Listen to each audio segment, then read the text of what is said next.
एक चौपाई से पूरे सुंदरकांड का रहस्य समझ लीजिए। बस एक चौपाई है। वो कौन सी चौपाई है कि जामवंत के वचन सुहाए, सुने हनुमंत हृदय अति भाए। यही चौपाई है ना। सुंदरकांड में बोलने की शुरुआत किससे है? जामवंत जी से हुई कि नहीं हुई? और सुनने की है हनुमान जी से।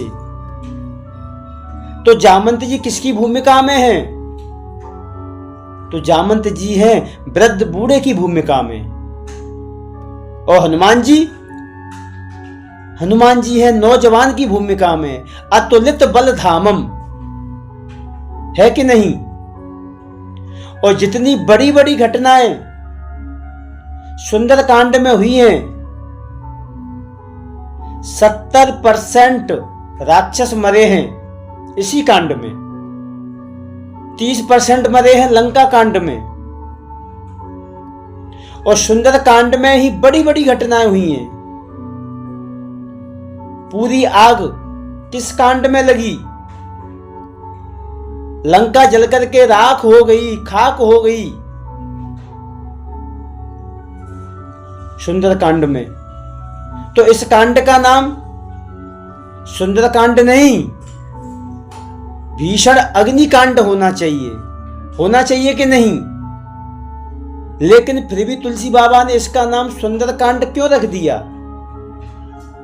तो तुलसी बाबा ने इस चौपाई को लिखा। इस चौपाई को पढ़ के बिल्कुल समझ जाना, अर्थ निकाल लेना कि जामवंत के वचन सुहाए, और सुने हनुमंत हृदय अति भाए।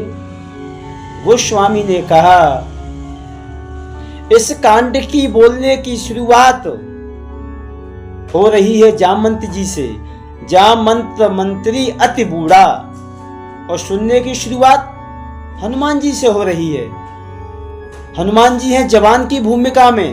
तो तुलसी बाबा ने कहा कि समाज में बूढ़े की बात को नौजवान सुनता हो, उस कांड में नौजवानों के द्वारा सुंदरकांड ही होंगे।